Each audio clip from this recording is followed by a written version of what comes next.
이 시간에는 사도행전 12장 20절부터 25절 말씀까지 읽었습니다.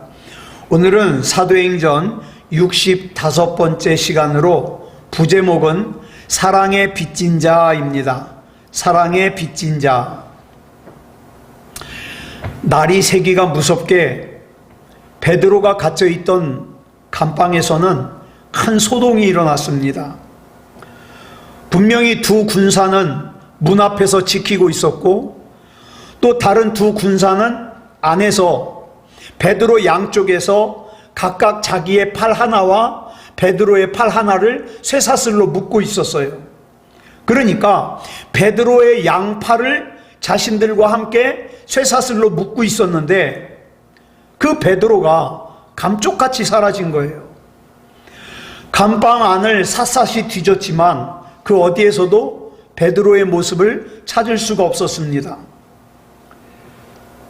파수꾼들은 도대체 어찌된 영문인지 알 리가 없지요. 그런데 이것은 파수꾼들이 실수하거나 태만해서 그런 게 아니에요. 우리 주님의 신비스러운 역사였기 때문에 이 파수꾼들에게는 어떤 잘못이나 책임도 없었습니다.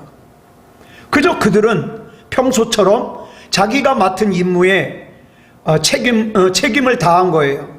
그런데 베드로가 감방에서 사라진 사실을 알고 헤롯 아그리파 1세가 화가 났어요.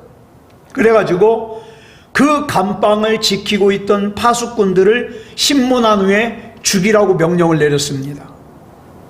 지난 시간에 말씀드린 것처럼 헤롯의 이 명령으로 인해서 죽은 파수꾼이 그 시간에 지킨 4명뿐인지 아니면 16명 전부인지는 몰라요. 그렇지만 최하 4명 이상은 죽었습니다. 즉 하나님께서 베드로 한 사람을 구하시기 위해서 최소한 파수꾼 4명의 생명과 맞바꾼 거죠. 왜 하나님께서 그 가난하고 무식한 갈릴리 어부에 불과한 보잘것없는 자기의 생명을 구하기 위해서 최소한 파수꾼 4명 이상의 생명과 맞바꾸셨는지, 왜 하나님께서 자기를 살리기 위해서 자기 대신 그 파수꾼들을 죽게 했는지, 베드로는 그런 거 따지지 않았습니다. 따질 필요가 없죠. 베드로에게 있어서 중요한 건 뭡니까? 하나님께서 적어도 내 생명을 최소한 파수꾼 4명의 생명과 맞바꾸실 정도로 나를 사랑하시는구나, 이거예요. 더 나아가서 파수꾼뿐입니까? 하나님께서 하찮은 내 생명을 구원하시기 위해서 하나님의 독생자 예수 그리스도의 생명과 맞바꾸실 정도로 나를 사랑하신다는 거예요. 이 얼마나 놀라운 일입니까? 그래서 이거를 바로 깨달은 베드로는 어떤 상황 속에서도 담대하고 흔들림이 없는 믿음으로 오직 주님 안에서 하나님의 뜻을 쫓아 살 수가 있었습니다. 그렇다면 하나님의 일하심 속에서 최소한 파수꾼 4명의 생명과 맞바꾸어진 생명, 나아가서 하나님의 독생자 예수 그리스도의 생명과 맞바꾸어진 생명을 가지고 살아가는 베드로에게 있어서 오직 주님 안에서 내가 하나님의 뜻을 쫓아 살아가는 이 삶이란 구체적으로 어떻게 사는 삶을 뜻하겠습니까? 우리는 바울의 고백에서 그 답을 찾을 수 있습니다. 바울이 본래 어떤 사람이었어요? 예수 믿는 사람들을 찾아내고 붙잡아다가 감방에 가두고 박해하는 일을 자기 사명으로 여겼던 사람이에요. 그래서 예루살렘에서 200km 이상 떨어져 있는 다메섹도 멀다 하지 않고 그리스도인들을 붙잡으러 갈 정도로 자기 사명에 열심이었던 사람입니다. 그러던 중에 바울은 그리스도인들을 붙잡으러 다메섹으로 가던 길에 하나님의 일방적인 구원의 은총을 입죠. 여러분, 그때 다메섹으로 가던 사람들은 바울 하나가 아니에요. 일행이 있었습니다. 그런데 바울은 한 사람인 반면에 바울의 일행은 여러 사람이에요. 그러나 여러 사람인 바울의 일행은 제외되고 바울 한 사람만 하나님의 구원을 받았어요. 왜 그랬을까요? 그들 중에서 바울이 가장 착해서요? 바울이 가장 선해서요? 아니요. 이 바울이 지금 다메섹으로 뭐하러 가던 길이에요? 예수 믿는 사람들 박해하려고 가던 길이에요. 그런데 그 일행의 우두머리인 만큼 바울은 그들 중에서 가장 패역한 사람이었어요. 그런데도 하나님께서는 그날 그곳에 있던 다른 사람들은 다 제외하고 가장 패역한 바울 한 사람만 하나님의 자녀로 받아주셨어요. 오늘 우리도 마찬가지예요. 내가 하나님이 믿어집니까? 내가 왜 하나님을 믿죠? 내가 어떻게 구원받았어요? 내가 다른 사람들보다 IQ가 높아서 성경을 더 잘 이해를 합니까? 아니요. 내가 더 착하게 살았어요? 아니요. 그냥 하나님의 일방적인 은혜예요. 저는요, 아무리 생각해도 내가 하나님이 믿어지는 게 이게 정말 기적이에요. 왜? 전 하나님을 본 적이 없거든요. 예수님도 본 적이 없거든요. 근데 믿어져요.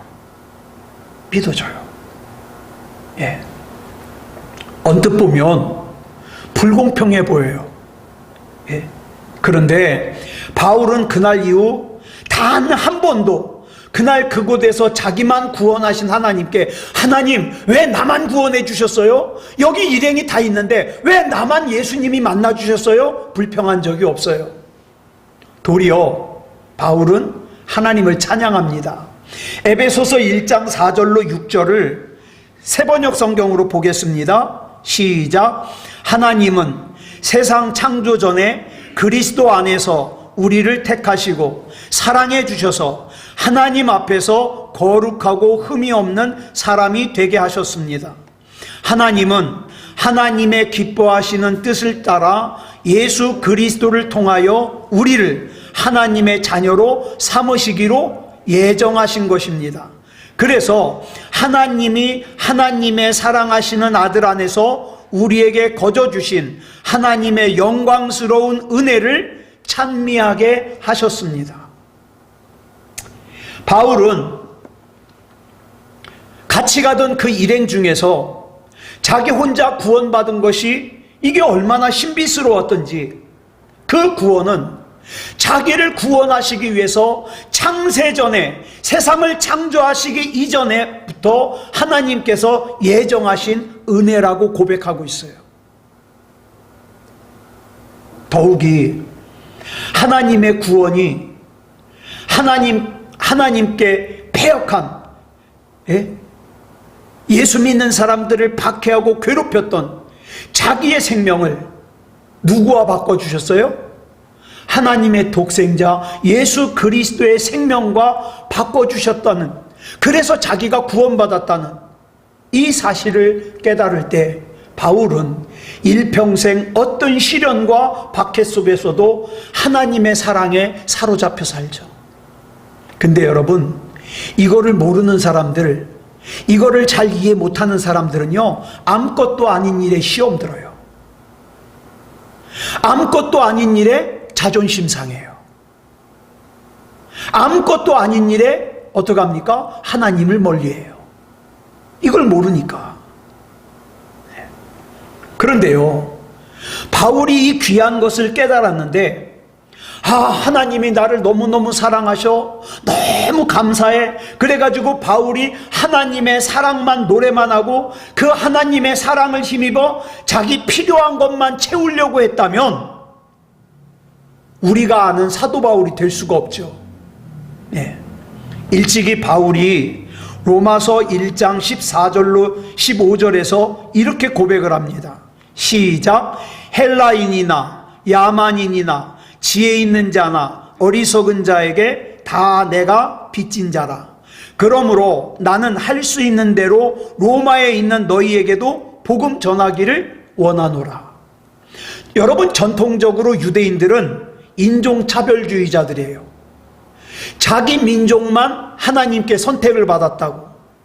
그래, 자기 민족 이외에는 하나님 앞에 선택받지 못했다고 차별하는 사람들이에요. 인종차별. 예? 자, 그런데 바울은 달랐어요. 바울은요, 여기서 뭐라고 고백합니까? 유대인이든지 이방인이든지 문명인이든지 야만인이든지 지식인이든지 무식한 사람이든지 구별 없이 똑같이 사랑하면서 나는 그 사람들에게 빚진 자다. 이렇게 고백을 해요. 하나님께서 다른 사람을 버리시면서까지 하찮은 자기의 생명과 그 다음에 심지어는 하나님의 독생자 예수 그리스도의 생명과 자기 생명을 맞바꿔서 구원해 주신 그 사랑을 자기 혼자 누리라고 하나님이 구원해 주신 게 아니거든요. 나만 예수 잘 믿다가 나만 천국 가면 돼. 그러면 안 돼요. 그 신앙 잘못된 거예요. 그러면 나는 어떻게 해요? 하나님께서 나를 구원하시고 내가 이것이 믿어지니까 어떡합니까? 그 나에게 베풀어 주신 하나님의 사랑을 하나님께서 또 다른 사람을 구원하시기 위한 도구로 나를 사용하실 수 있도록 내어드리는 거예요. 나를 사용하실 수 있도록. 예. 나는 구원받았으면 돼. 나는 이제 천국 갈 수 있으면 돼. 이제 나는 나만을 위해서 살 거야. 잘못된 신앙이에요. 그래서 바울은 하나님께 진 사랑의 빚을 하나님께서 구원하시려는 사람들에게 갚기 위해서 자기를 뭐라고 얘기를 해요? 나 빚졌다. 나 빚진 사람이다. 그 사랑의 빚을 갚기 위해서 때로는 죽음의 위험을 만나기도 합니다. 타고 가던 배가 파손을 당하기도 합니다. 매를 맞기도 합니다. 돌을 맞기도 합니다. 그렇지만 이 세상의 그 어떤 위협도 사랑의 빚을 갚기 위한 바울의 앞길에 장애물이 될 수가 없었어요. 하나님께 진 사랑의 빚을 하나님께서 구원하시려고 하는 사람들에게 갚는 것이 하나님의 뜻이라는 것을 바울은 조금도 의심하지 않았어요. 베드로 역시 마찬가지예요. 하나님께서 자기의 생명을 최소한 파수꾼 4명 이상의 생명과 바꾸어 주셨다 그래서 또 하나님께서 하찮은 자기의 생명을 예수 그리스도의 생명과 맞바꾸어 주실 정도로 자기를 사랑해 주셨다 그래서 야, 이 하나님의 사랑은 나만의 것이야. 그렇게 자기의 전유물로 삼으려고 하지 않았어요. 그래서 어떻게 했습니까? 베드로는 일평생 다른 사람들에게 빚진 마음을 가지고 살았어요. 빚진 마음. 그래서 본문 17절에 보면 베드로가 자기가 있던 곳에서 떠나 다른 곳으로 갔다 이렇게 증언하고 있죠. 지난 시간에 말씀을 나눈 것처럼 이 다른 곳은 어디라 그랬습니까? 세상의 스포트라이트나 다른 사람들의 박수갈채를 받는 곳으로부터 사라지는 거예요. 다른 사람들이 잘 발견할 수 없는 곳으로. 그러나 베드로는 전혀 개의치 않았어요. 자기의 생명을 최소한 파수꾼 4명 이상의 생명과 맞바꾸시고 나아가 예수 그리스도의 생명과 맞바꾸어 주신 하나님께 진 사랑의 빚을 사람들이 알아주거나 알아주지 않거나 어떻습니까? 그저 하나님께서 구원하시려고 하는 사람이 내 자녀든가, 하나님께서 구원하시려고 하는 사람이 내 친구든가, 하나님께서 구원하시려는 사람이 내 부모든가, 하나님께서 구원하시려는 사람이 내 이웃이든가, 하여튼 그 곳에 있는 사람들에게 그 사람들이 구원받을 수 있도록 내가 쓰임받는 것, 이것이 뭐예요? 내가 빚진 그 사랑의 빚을 갚는 거다 이 말이에요. 이처럼 하나님께 진 사랑의 빛을 하나님께서 구원하시려고 하는 사람들에게 갚기 위해서 자기 삶을 던진 사람들의 행적을 기록한 성경이 바로 사도행전입니다. 그러므로 우리는 교회가 뭔가, 여러분, 교회가 뭐예요?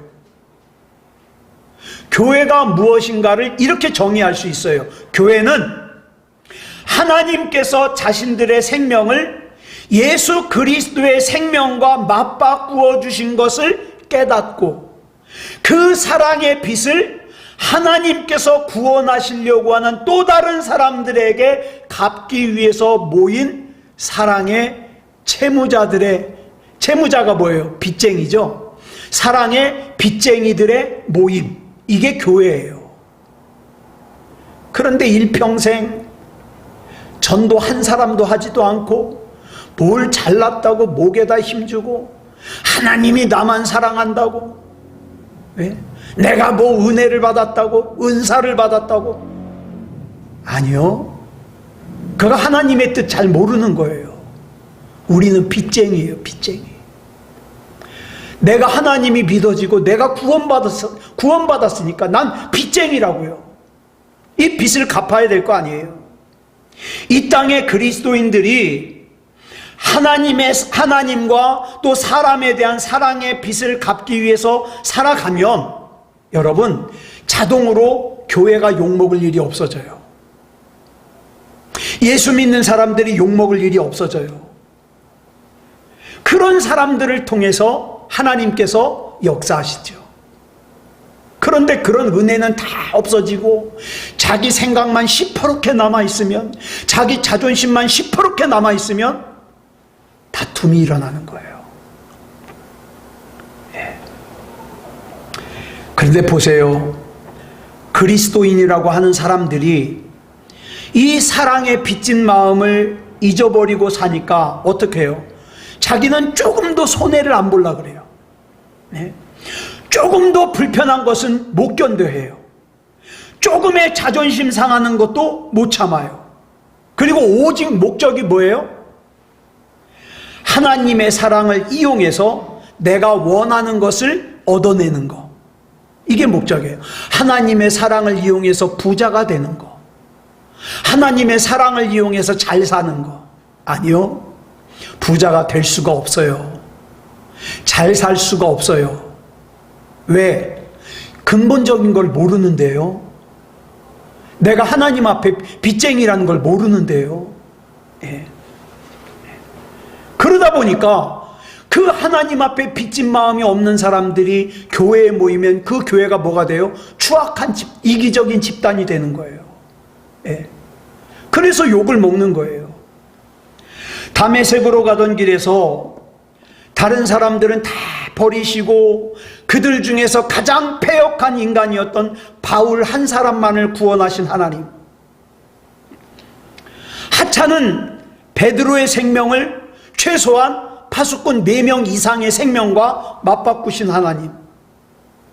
여러분, 그 하나님께서 오늘 내가 하나님이 믿어지기까지 무엇과 바꾸셨는지 아십니까? 그거 한번 생각해 보셨어요? 하나님께서 우리를 지금의 이 생명의 자리에 앉아있게 하기 위해서 그동안 얼마나 값비싼 대가를 치르셨나 이 말이에요. 하나님께서는요, 고집불통인 나를, 하나님이 믿어지지 않는 나를, 하나님이 계시다는 걸 알면서도 죄를 짓는 나를 살리기 위해서 당신의 독생자이신 예수님의 생명과 바꿔주셨어요. 그런데 그 과정에서 하나님의 독생자 예수님이 십자가에서 너무 고통스러워서 하나님을 향하여 어찌하여 나를 버리시나이까 라고 하면서 고통스럽게 예수님께서 절규하시니까 그걸 참아 볼 수가 없어서 어떻게 했어요? 하나님께서 하늘을 가리셨어요. 그렇게 하면서까지 우리를 사랑하셨어요. 그렇다면 이제부터 우리 모두 하나님께 진 사랑의 빚을 갚아야 하지 않겠습니까? 그 사랑의 빚을 우리 가정과 우리 일터에서, 이 세상 속에서 우리 가까운 사람들에게 갚아나가야 돼요. 네. 그런데 예수님께서 유언과 같이 남기신 말씀이 뭐예요? 사도행전 1장 8절 말씀이에요. 같이 읽겠습니다. 시작. 오직 성령이 너희에게 임하시면 너희가 권능을 받고 예루살렘과 온 유대와 사마리아와 땅 끝까지 이르러 내 증인이 되리라 하시니라. 우리에게는 땅 끝까지 이르러 주님의 증인이 되어야 할 사명이 있어요. 근데 땅 끝이 어디라 그랬죠? 지구는 둥글기 때문에 한 방향으로 계속 가면 지구를 한 바퀴 돌아서 내 원위치로 오죠. 그래서 언제나 내가 두 발을 디디고 있는 이곳이 땅 끝이에요. 그러니까 여러분 이렇게 생각하세요. 어디서든지 내 곁에 있는 사람들이 내가 사랑해야 될 땅 끝의 사람이에요. 내 아내가, 내 남편이, 내 자녀가, 내 친구가, 내 교우가, 내가 끝까지 사랑해야 될 땅 끝의 사람이라 이 말이에요. 여러분, 그래서 나는 그 사람들에게 빚을 갚아야 될 의무가 있어요. 하나님께서 하찮은 나의 생명을 하나님의 독생자이신 예수 그리스도의 생명과 맞바꾸는 사랑을 나에게 베풀어 주신 것은 나를 도구 삼아서 내 아내를, 내 남편을, 내 자녀를, 또 내 옆에 있는 교우들을 구원하시기 위한 하나님의 계획이에요. 근데 여기에 내가 얼마나 관심이 있냐 이 말이에요. 이처럼 여러분, 저와 여러분은 어디서나 하나님께 진 사랑의 빚을 사람에게 갚아야 돼요. 내 옆에 있는 사람들에게. 그런데 예수님 오실 때가 가까워질수록 사랑이 없어져요. 예? 사랑이 없어져요. 자기밖에 몰라요. 왜 그래요? 믿음다운 믿음을 찾아보기 힘들거든요. 믿음다운 믿음의 증거가 뭡니까? 사랑이에요. 땅 끝의 사람을 사랑하는 거예요. 이렇게 우리가 땅 끝의 사람을 사랑할 때 우리는 하나님에 의해서 이 시대의 땅 끝을 새롭게 하는 사도행전의 삶을 살 수가 있는 거예요. 여러분, 지중해 북쪽 연안에 자리 잡고 있던 페니키아라는 곳에 두로와 시돈이라는 곳이 있어요. 두로와 시돈. 이곳은 무역 항구 도시예요. 네. 그런데 이곳에서는 식량이 나오질 않아요. 왜? 여기는 장사하는 곳이니까. 그래가지고 이 두로와 시돈 사람들은 그 근처에 있는 이스라엘에서 식량을 사요. 자기네들이 먹을 걸 이스라엘에서 사요. 그러니까 이스라엘에 의존하는 거예요. 그런데 어찌된 영문인지 이 두로와 시돈에 대해서 화가 난 헤롯이 그 지방에 대한 식량 공급을 갑자기 중단해요. 그 두로와 시돈에다가 식량 팔지 말라는 거예요. 그러니까 하루아침에 식량난을 만났잖아요. 그래가지고 이 두로와 시돈 사람들이 큰일 났어요. 식량을 구할 수가 없잖아요. 그래서 헤롯 왕궁의 내실 집사였던 블라스도라는 사람을 매수했어요. 돈을 주고. 그래가지고 야, 우리가 어떻게 하면 저 화가 난 헤롯 왕을 갖다가 풀어줄 수 있을까? 좀 알려달라고 이렇게 안간힘을 썼어요. 그러던 와중에 헤롯이 로마 황제를 위한 축제에 참여하기 위해서 두로와 시돈에서 가까운 가이사랴라는 곳을 갔어요. 가이사랴. 황제의 도시예요. 이 가이사랴는요 굉장히 화려해요. 이 정보를 갖다가 블라스도를 통해서 들은 두로와 시돈은 즉각 사람들에게 전달을 했죠. 자, 본문 21절부터 23절까지 보겠습니다. 시작. 헤롯이 나를 택하여 왕복을 입고 단상에 앉아 백성에게 연설하니 백성들이 크게 부르되 이것은 신의 소리요 사람의 소리가 아니라 하거늘 헤롯이 영광을 하나님께로 돌리지 아니하므로 주의 사자가 곧 친히 벌레에게 먹혀 죽으니라. 자, 헤롯이 어느 날 나를 택해가지고 왕복을 입고 위엄을 갖춰서 군중들 앞에서 일장 연설을 했어요. 그랬더니 이 헤롯의 연설을 들은 사람들이 막 칭찬을 하는 거예요. 와, 이거는 사람의 소리가 아니라 하나님의 소리라고. 어쩌면 이렇게 연설을 잘하냐고 막 칭찬했어요. 환호했어요. 물론 그 환호하는 사람들의 대부분이 어디 사람이에요? 두로와 시돈에서 동원된 사람들이에요. 헤롯의 그 마음을 풀어주려고. 그러니 이 사람들의 칭찬에 진실이 있겠습니까? 아니죠. 자, 그런데도 헤롯은 자기를 하나님이라고 칭송하는 그 사람들의 환호와 찬사를 당연한 듯이 받아들였어요. 그럼 내가 거의 하나님급이지. 받아들였어요. 자, 보세요. 여기 보니까 환호와 찬사를 하는 사람들이나 그 환호와 찬사를 받는 사람이나 이 사람들의 안중에는 하나님이 없어요. 그죠? 환호하는 사람들은 자기네들이 원하는 이익을 얻기 위해서 환호하는 거예요. 칭찬을 듣는 사람은 기분 좋잖아요. 자기를 하나님 같다 그러니까. 네. 이 사람들은 전부 자기가 하나님이에요. 자기가 하나님. 자기가 원하는 것을 얻기 위해서는 자기가 하나님이 되는 거예요. 근데 그 결과가 아주 비참해요. 스스로 하나님이 된 그 헤롯을 하나님께서 치셨는데 성경에 보니까 뭐라고 나와요? 벌레에 먹혀 죽었다고 나와요. 여러분, 여기서 벌레로 번역된 헬라어가 스콜렉스예요. 이 스콜렉스라는 이 단어는 성경 전체에서 여기 한 군데 나와요. 무슨 뜻이냐면 요즘 우리말로 말하면 세균이에요.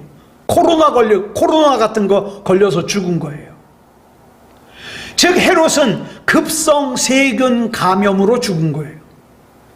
로마의 유명한 역사가인 요세푸스가 유대 고대사라는 책을 썼는데 여기에 이때의 상황을 갖다가 좀 더 자세하게 기록을 하고 있어요. 그날은 로마의 황제인 클라우디오가 영국과 싸우러 갔다가 승리하고 돌아오는 날이에요. 그러니까 막 온 로마 제국이 다 축제예요. 게다가 클라우디오 생일날이에요. 로마 황제 클라우디오의 생일날. 자, 근데 이날, 그러니까 주후 44년 8월 1일이에요. 헤롯이 은실로 짠 왕복을 입었어요. 은실. 여러분, 은실로 옷을 짰으니까 햇빛을 받으면 얼마나 빛나겠어요. 번쩍번쩍하죠.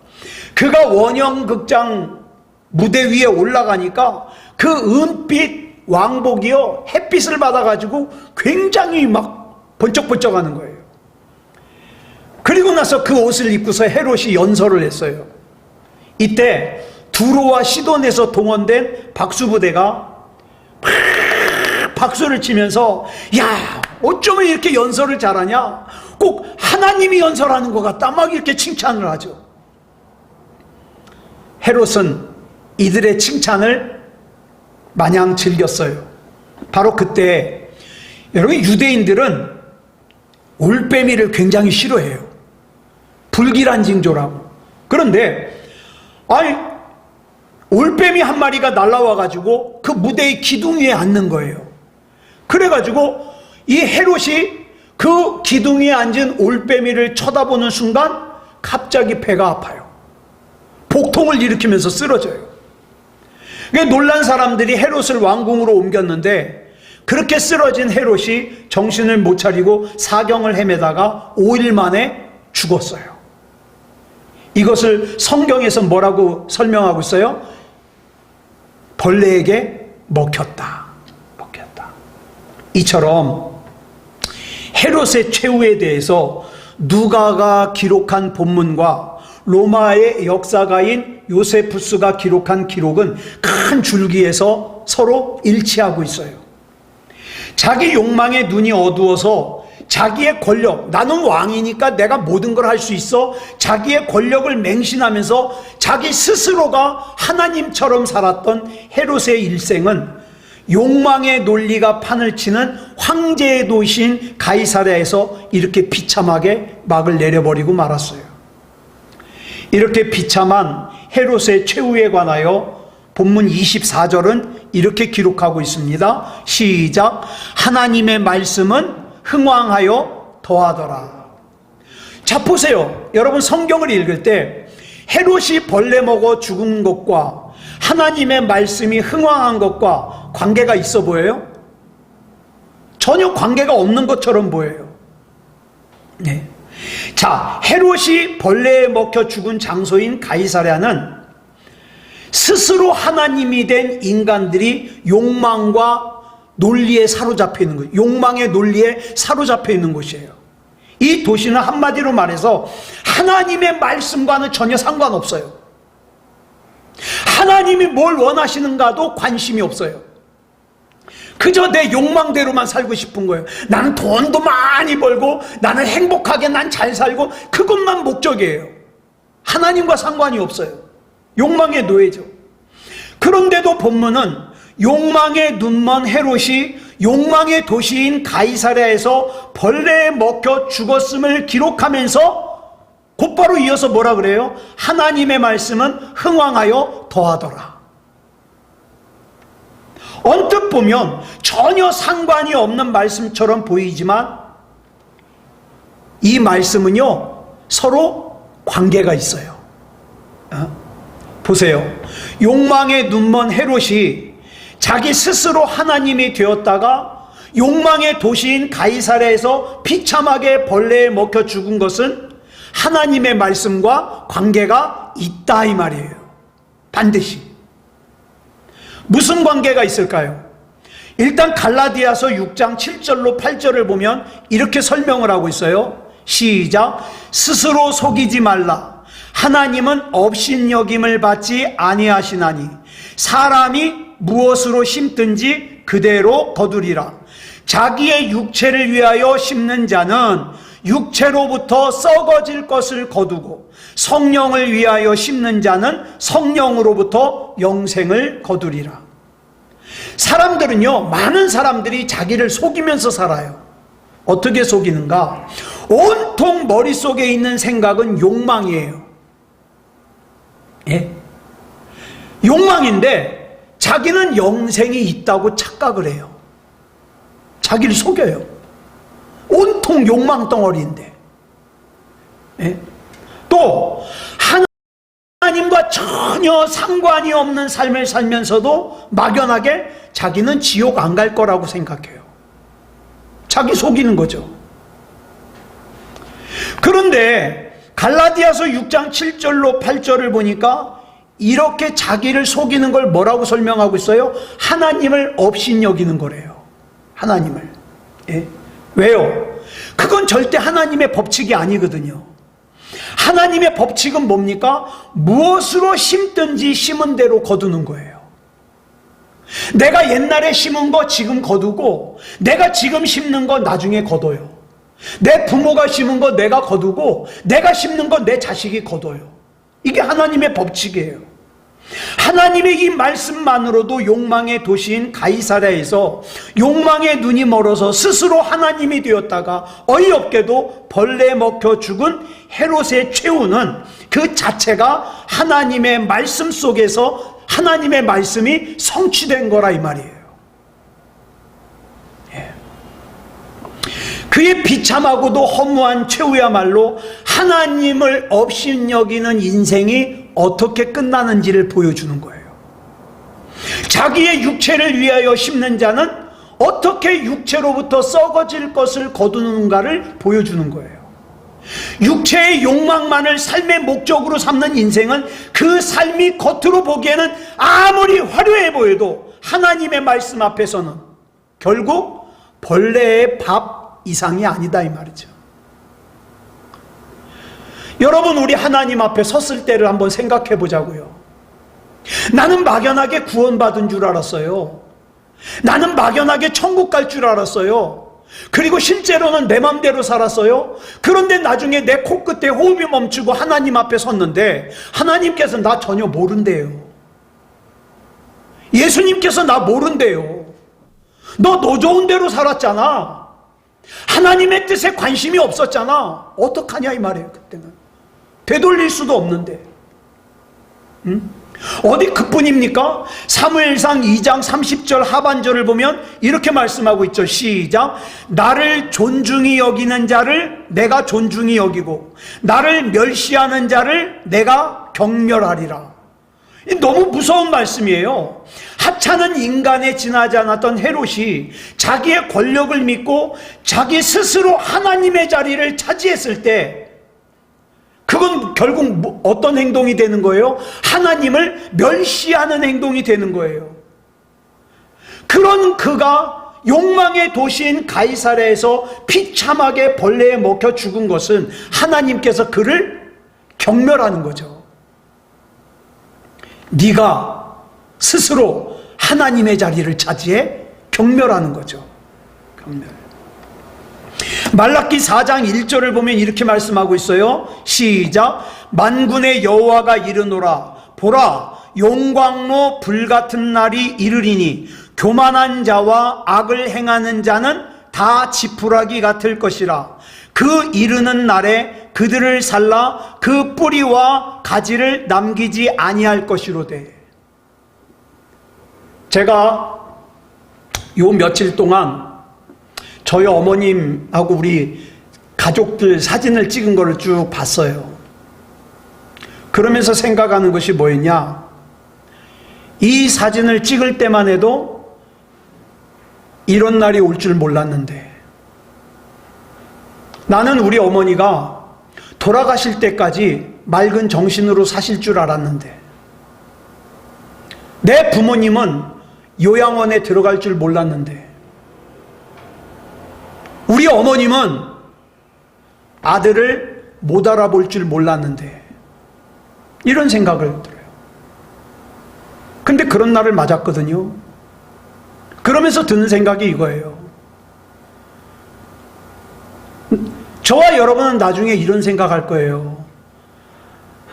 나는 잘 걸어 다닐 줄 알았는데, 나는 내 인생의 끝까지 내가 가고 싶은 대로 가고 내가 살고 싶은 대로 살 줄 알았는데, 근데 여러분, 그때 가서 후회하면 늦는다 이 말이에요. 그때 가서 후회하면. 하나님께서는 스스로 하나님의 자리에 앉은 교만한 사람과 자신의 욕망을 위해 온갖 불의를 서슴지 않는 악한 사람을 용광로에서 불이 지푸라기를 태우듯이 뿌리채 태워버리는 하나님이에요. 내가 지금 하나님을 무시하죠? 하나님이 나를 경멸할 거예요. 그러면 안 되잖아요. 내가 스스로 하나님이 되어서 무소불위의 권력을 휘둘렀던 욕망의 노예였던 헤롯이 욕망의 도시인 가이사랴에서 벌레에 먹혀 죽은 것은 우연이 아니라 이 말이에요. 그럼 뭐다? 하나님 말씀대로 된 거다. 하나님의 심판이다. 이처럼 헤롯은 하나님의 말씀을 철저하게 외면하고 살았지만, 헤롯이 하나님의 말씀을 외면했다 그래서 하나님의 말씀도 헤롯을 외면하지 않았어요. 하나님의 말씀은 철저히 헤롯을 하나님의 말씀대로 살게 했어요. 단지 하나님의 말씀을 믿는 사람과 하나님의 말씀을 외면했던 헤롯 사이에는 차이가 있어요. 어떤 차이가 있을까요? 하나님의 말씀을 믿는 사람의 삶 속에서 하나님의 말씀은 생명의 말씀으로 흥황하지만, 하나님의 말씀을 외면했던 헤롯의 삶 속에서 하나님의 말씀은 저주와 심판의 말씀으로 흥황했다 이 말이에요. 여러분, 가이사랴는 인간인 로마 황제가 하나님이 되어서 인간의 경배를 받으며 황제의 논리가 인간을 압도하는 황제의 도시예요. 바꿔 말하면 가이사랴는 너나 나나 할 것 없이 뭐예요? 자기 자신이 하나님이 되어서 자기가 원하는 것을 가지기 위해서 자기 소견에 오른 대로 욕망의 노예가 되어서 오직 욕망을 쫓아 사는 욕망의 도시예요. 그 도시는 하나님의 말씀이 없는 곳이에요. 하나님의 말씀이 통하지 않는 곳 같아요. 하나님의 말씀이 전혀 영향을 미치지 못하는 곳 같아요. 그런데 그거는 인간의 착각이에요. 하나님의 말씀은 그곳에서도 어김없이 흥왕했습니다. 단지 흥왕하는 하나님의 말씀의 의미가 달랐을 뿐이에요. 생각해 보세요. 이 세상이 하나님의 말씀으로 창조되지 않았습니까? 그렇다면 이 세상은요, 어디든지 하나님의 말씀이 흥왕하는 곳이에요.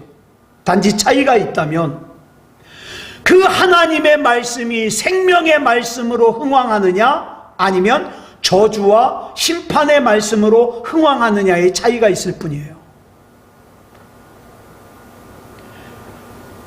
나중에 저와 여러분이 하나님 앞에 섰을 때에 저와 여러분이 하나님 앞에 상급을 받는 것도 근거가 뭡니까? 하나님 말씀이에요.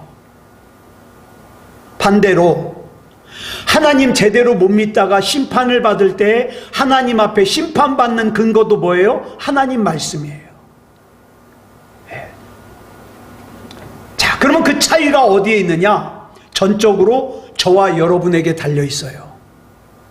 내가 믿음다운 믿음으로 사느냐 아니냐. 네. 사랑하는 여러분, 오늘 저와 여러분이 살고 있는 이곳이 가이사랴예요. 돈을 우상으로 섬기는 물질 만능주의에 사로잡힌 인간이 하나님을 무시하고 오직 화려해 보이는 이 세상에서의 욕망을 쫓아요. 좀 더 이쁘게 꾸미려고 그러고요, 좀 더 큰 집을 살려고 그러고요, 좀 더 좋은 차를 살려고요. 그 와중에서 하나님에 대한 관심은 자꾸 뒤로 밀려나요. 이 땅은 분명히 황제의 논리가 지배하는 황제의 도시예요. 이 황제의 도시인 가이사랴에서 사람들은 저마다 자기가 하나님이에요. 그래서 본문의 헤롯처럼 자기의 욕망을 위해서라면 수단과 방법을 가리지 않아요. 하여튼 살면서 하나님을 생각하지도 않아요. 심지어는 예수님을 믿는다고 하는 사람들마저도 보면 대부분 뭐예요? 세속주의예요. 하나님이 나에게 뭘 원하실까 관심도 없어요. 그저 내가 가지고 싶은 것을 더 가지려고 하나님 앞에 기도하는 것뿐이에요. 하나님, 돈 좀 더 주세요. 건강하게 해주세요. 내 자식놈 잘 되게 해주세요. 그뿐이에요. 근데 이걸 기억하시기 바랍니다. 인간이 하나님의 말씀을 외면한다 그래서 하나님의 말씀마저 인간을 외면하지 않는다는 사실이에요. 하나님의 말씀은 내가 하나님의 말씀을 경외하든지 경외하지 않든지 상관없이 내 삶 속에서 반드시 흥왕합니다. 그러므로 우리는 선택해야 돼요. 이 거대한 욕망의 도시인 가이사랴에서 내가 지금 살고 있는데 어느 날 갑자기 이 세상에서 내가 하나님이 되어서 내가 원하는 대로만 살다가는 나는 어때요? 저 공동묘지에서 벌레의 밥이 되는 것밖에 없어요. 그러지 않으려면 하나님의 말씀을 쫓아서 살아서 영원한 생명을 누리는 길이 있어요. 이 두 길 가운데 어느 길을 선택할지는 역설적이게도 오늘 본문에서 우리가 나눈 헤롯이 자기 욕망에 눈이 멀어가지고 자기 스스로 하나님이 되었다가 욕망의 도시인 가이사랴에서 비참하게 벌레에 먹혀 죽었잖아요. 세균에 감염돼가지고 5일 만에 죽었잖아요. 이 헤롯이 저와 여러분에게 답을 제시해주고 있어요. 어떤 삶을 살래? 네? 어떤 삶을? 아무쪼록 우리 하나님 안에서 영원한 생명이 있는 하나님께서 인정하시는 그런 삶을 살게 해달라고 기도해야죠. 다시 말씀드립니다. 이 땅끝에 있는 사람을 사랑하자고요. 그게 내 가족이 될 수도 있고요. 우리 교우가 될 수도 있고요. 우리 주님께서 나에게 지금 뭘 원하실까 생각하면서 오늘 기도하실 때에는 이렇게 좀 기도하셨으면 좋겠어요. 물론 여러분 기도 제목을 가지고 기도하지만 하나님, 제가 지금 누구를 위해서 기도할까요? 성령님께서 깨닫게 해주세요. 그 깨닫게 해주시는 대로 중보기도 했으면 좋겠습니다. 아무쪼록 이렇게 믿음다운 믿음으로 사는 저와 여러분이기를 그리스도 예수님의 이름으로 축복합니다. 기도하겠습니다. 사랑의 아버지 하나님, 감사합니다. 나를 위해서 하나님께서 참 많은 것을 투자하셨습니다. 심지어는 내 생명과 하나님의 독생자 예수 그리스도의 생명과 맞바꾸어 주셔서 구원받게 하시고 하나님이 믿어지게 하시고 이렇게 예배하고 하나님께 기도할 수 있음을 감사합니다. 이제 우리가 이 세상에서 내 소견에 오른 대로 사는 내가 하나님이 되는 그런 인생이 아니라 하나님의 말씀이 나를 이끌고 가는 대로 살게 하여 주셔서 생명이 있는 그런 삶을 살게 해 주시옵소서. 이 밤에 기도할 때에 내가 누구를 중보할까요? 하나님 깨닫게 하여 주시고 하나님의 은혜 가운데 하나님 앞에 연락되는 살아있는 기도하는 귀한 시간 되게 해 주시옵소서. 모든 것을 우리 주님 앞에 맡겨드리오며 그리스도 예수님의 이름으로 간절히 기도드렸사옵나이다. 아멘.